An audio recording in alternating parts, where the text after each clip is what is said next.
Yan we agbo me bo je kan na me tile mi ku do le ehweru mi ko do yanu zangbe be yan fufu sun khoyo mi de din etan sin azan izen go gbe hoja male e sogbe mi ko toye bo ko so hanu mi fongbe me ko won mi na du leton Matin Libre e jiwe mi na be sin e moro se idon pe yon ho zanvo be neto mi ton din podo Canada sin to po Jacob no po kaka lobo ho na so Canada sin fo so ro tele be neto mi ton fie e zan gede be metile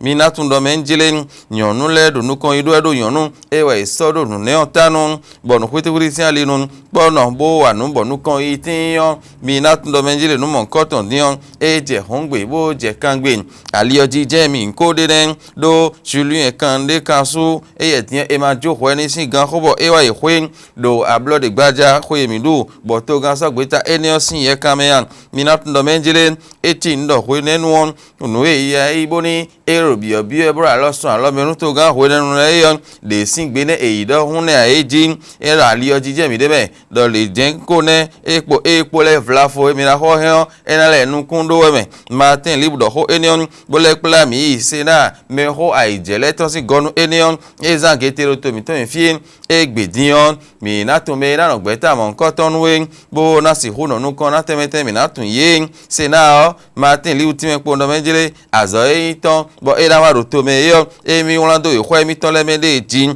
mi na tun no le parakuo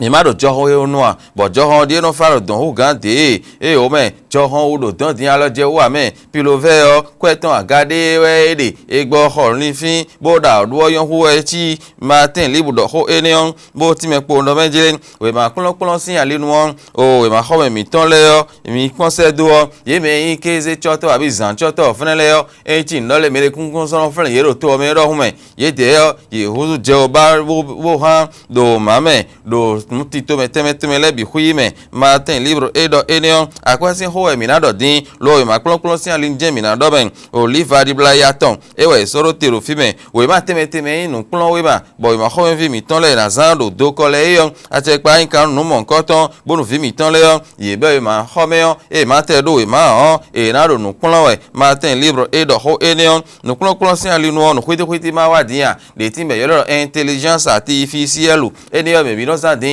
do won do yari ari sin alinu e so me we rote yo egloka me ro poro zanu mon koton do to do no kwiti sin alinu canal plus e yedion e mo no menjele bol teme e na ho do ero gbeji e sun leton yo e mo ati obi huyime bo na khle ye eni obi huy gulagun bo Matin Libre sora gade do we kweton ji e homen da baru e we mina so din e ti me pondo menjele nugbo be sin e homen dion mi na tondo keme nu mi ton e do wala huzu eto mi ton file ne mi kran logbon le ne huzu ene kwezi kan kadon ali do ko ye ne e jawero nu kon don le yo ne ka si uto nugbon be e yon da baru se ho enion bo so do we kweton ji o mentile mi na tondo l'emblème du jour e we mi na so din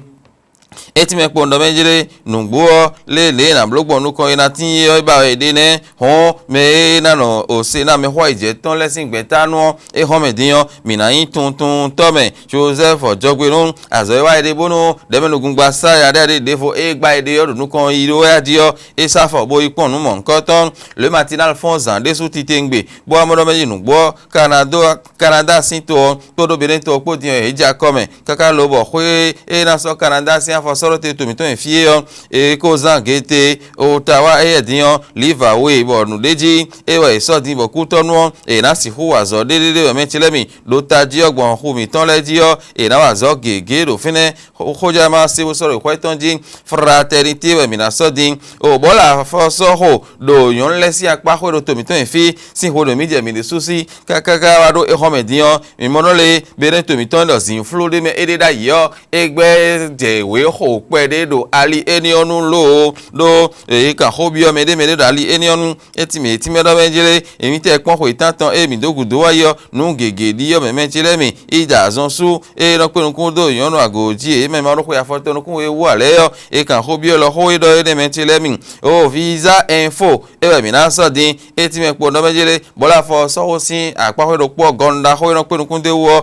ma tu ro de chaque e we de nu e azatan e na no ho ene tanu na yo e do vivo bi me ti lemi bo fi de ni yo o e ko block le de bo jija be zon de o bo dogbe me le de bo azo ko teme le bo le azo kwa de fine gnon di yo e block be de to mo ye gbe lo bo ho alo na de so e ti me do benjele mi no ho ye tanu bo azo po do ho be hun ji de po bo mo le sin kan ya de na si ho ton fi mi do ganje yo e ne me de vo hena gbe kan de non visa info e do ho ene me ti lemi l'autre vision ye honu kun ye no vo ye mo me e mo do benjele ye me ko aton sénateur tin do to mi to en file gbe yon no sagbe di ode me bo zan de diyan mi na to me na no enwe me na no taton me na no ho ene tanu o azo ho da ho to ton ene me kan ya gbon zen ton diyo mi na to egbe lo na siara e we mi na so e ti me po ndo benjele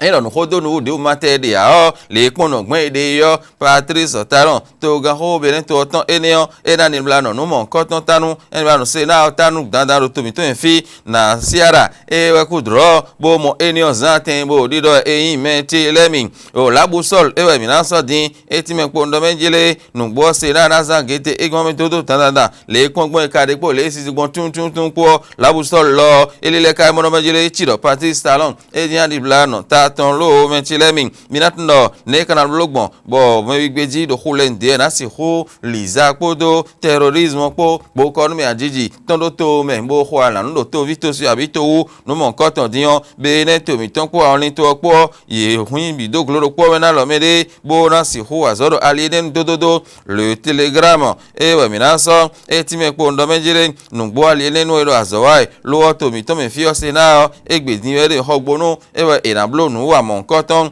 mi aleko amatin li e hometon eton eji ma aleko nu wa mi ton mi at no benjele sena azo yin ton bo e do na wa ro to me yo matin lo mi ton bi me bo ran do yo kweton le mi hodrodo bo do mo je me ton me ti le mi para ku dan jo home o e jo ko fa yo ye mi na jo mon koton ale yo ye zan de o me bo lo klo bete o ton le mi na ken pe de glomelo aso pi lo ve do po ti akweji ere gbagba ro don matin libre do ho ni on pe ne to mi ton po Canada po Jacob bo wa ndo ponu kan 18 ba kwezi kan lido bo mimo dagbe de mo to wo lebi huyo nu kan 18 yo ye ko de afomon ko to me Canada sin huyo dion e ko zangete ro to mi to en fi Matin libre e do ho enion minatun do menjire we ma klon sin ale nu dion we Matin ten fi mi to le na zayon o livaro poropo o we adare bo aton de vole a hon me don e we so do te di mo na si hu azo enion menjire mi e ho meton mi na so ro fene po nu e hoja maleo ye henu pepele e do te mi e jemi ko de ne sino poro do to me chino hato kaka ikwe